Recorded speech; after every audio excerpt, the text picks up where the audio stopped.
Welcome to Hagafen Cellars.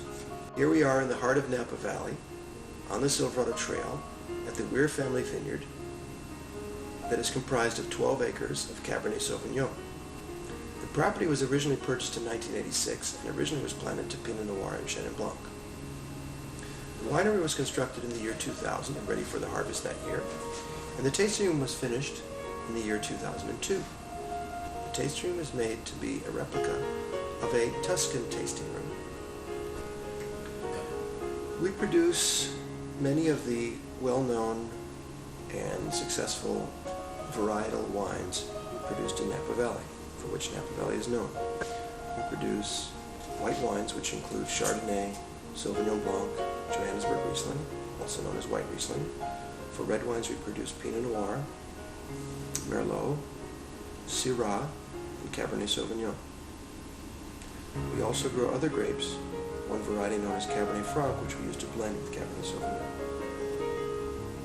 The growing year begins in the springtime, when the vines bud out, usually in the month of March or early April. When the buds are very tender at that point, they are susceptible to frost. You may notice in the vineyard that we have wind machines. Other companies also have wind machines, or they have sprinkler systems which are used to protect the young, delicate shoots from frost during the month of April and May. The vines blossom, that is, they flower usually in the middle of May or early June, and from each individual flower, if it is fertilized, a berry results. There are usually about 200 or 300 berries per cluster. We know historically what each cluster, what each berry shape should be typically for a variety. We know what that particular berry weight should be, and therefore we know what each cluster weighs. Therefore we can come up with some estimate of the harvest based on how many buds we retain at pruning time. We can make an early estimate of what the eventual harvest will be. After flowering, we can assess the quality and the quantity of the berries to come up with another assessment of what the harvest may be. And finally, during the growing season, we continually monitor the berry and cluster weights so that we come up very close to harvest with an estimate that is very close to what the harvest will actually be. We refer to the area where we crush grapes as the crushing station or the crush station or the crusher, because essentially that's what we do initially, is we take whole grapes, we macerate them so that we are crushing them to extract the grape juice. From the grape juice, if it's a white wine, we immediately send the must, which is the name for the grape juice, to a tank to settle. It's racked or transferred a day or two later to a clean tank. We add yeast, and the wine begins to ferment. If the grapes are red grapes, we macerate them, and the entire mash, also known as must, is sent to a tank immediately. Immediately yeast is added. The wine begins to ferment with its skins, with its seeds, so that the juice can extract the color from the skins. And 2 or 3 weeks later, when that fermentation is finished, we return that entire quantity to the press, separate the liquid from the solids, and then we have young red wine. I have no family history of winemakers. I have no family history of anyone having been in agriculture, but I do have a family history of my ancestors having been in Europe and having enjoyed fine wine and having understood and known fine wine. And from that, I believe from that beginning, I was attracted to wine.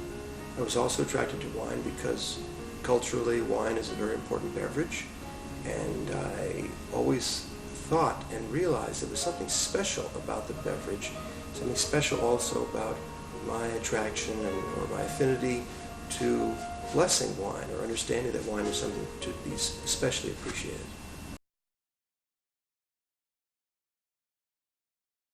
So I caught the winemaking bug actually from the grape growing bug. I was so curious about what the effect would be on growing fine wine grapes towards the making of the wine that I enrolled at UC Davis. Actually, I was sent there by my employer, and I stayed there for another degree so that I would really feel like I could say that I had mastered the growing of wine grapes. I didn't grow up really as a grower of anything. I grew up in an urban environment. But when I realized that I could grow things, I thought, this is very, very cool. And when I realized that I could actually grow grapes that I could make into wine, I thought this is a multiply cool thing to do. And if you recall at the time, in the late 60s, early 70s, there was a significant movement of people, cultural movement of people from urban areas to small towns. And I was one of those. I read magazines like the Mother Earth News and the Encyclopedia of Organic Gardening. I was flabbergasted that these things existed, and I thought this is so cool that if I could learn enough of this, I could actually make a lifestyle for myself and for my family that I didn't even have at the time. So in 1979, I started with one stainless steel drum of Pinot Noir that I made from grapes purchased in Carneros. In 1980, we produced our first commercial harvest, which was 6 tons of white Riesling, also from Carneros. And in the course of the decade of the 80s, we grew from producing 300 cases of wine to about 3,000 cases of wine by the end of the decade. I worked throughout the 80s and the early 90s at both Domaine Chandon and in the production of our own wines here at Hagafen Cellars. And in 1997, I decided that it was a good time for me to leave and think and bring the dream of creating a winery into fruition. So I left in 1997, which actually turned out to be wonderful because it was a great harvest in 1997. I had a contract to produce a lot of wine that year for myself and for someone else. And it turned out to be a very good time. As many things are in life, timing was very good. We didn't actually build the winery until the year 2000, so I still had a few years of custom crushing to accomplish.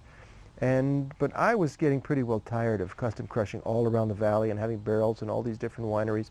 I learned a lot from being in those facilities. I learned how to build a winery, essentially. I learned how to make wine by being in those facilities, but it was very tiring, so it was time for me to have my own place. As I became more accomplished at making wine, I realized that it really, while it was a demanding craft, there were no mysteries. There were no secrets. I'm really here to tell you that if you pay attention to the details and have good grapes to begin with, you can make fine wine. We had a good run, actually, from the mid-90s. We're still enjoying that run where we've made, every red wine we've made has won a gold medal, at least a gold medal. For a time period beginning in 1995, every red wine that we produced had won a gold medal at a major wine competition somewhere in the United States. Many of our Rieslings, actually I think 11 or 12 in a row, have won gold medals in major wine competitions. We've achieved excellence actually for, I think, every one of our wines. Our Brut Cuvée in 1997 was served at the White House. Many of our wines have been served at the White House over the course of the last 20 years. As a small producer, I've always looked for what I can do to establish myself in a different way than the large producer. What niche can I address that other people aren't addressing? Riesling, the production of Riesling is one of those ways in which we can differentiate ourselves from others. Much like when we began to produce Cabernet Franc when no one else produced Cabernet Franc. We have consistently produced Riesling even as it's increased and decreased in popularity throughout the general wine drinking population. We grow our Cabernet Sauvignon in our vineyard on the Silverado Trail in a very well-drained stony soil, which is very conducive to expressing the best elements of Cabernet Sauvignon. The essence of blackberry, the essence of mint, the essence of chocolate, which lends itself to very nicely extracted Cabernet Sauvignon that's very age-worthy, but is also quite soft and fruity when they're young. The best way to become a loyal Hagafen Cellars customer is to join our pre-Hagafen Wine Club. Generous discounts are given to you on the quarterly shipments of new selections and library wines. It is absolutely the best way to ensure that you'll be a member of the club and receive our wines on an ongoing basis. You won't have to hassle going to the store, and you'll be certain that they'll arrive to your door in good condition. When you drink a glass of wine, hopefully a glass of Hagafen wine, enjoy it in good health, and enjoy it with your friends and your family, and make sure you come back for more.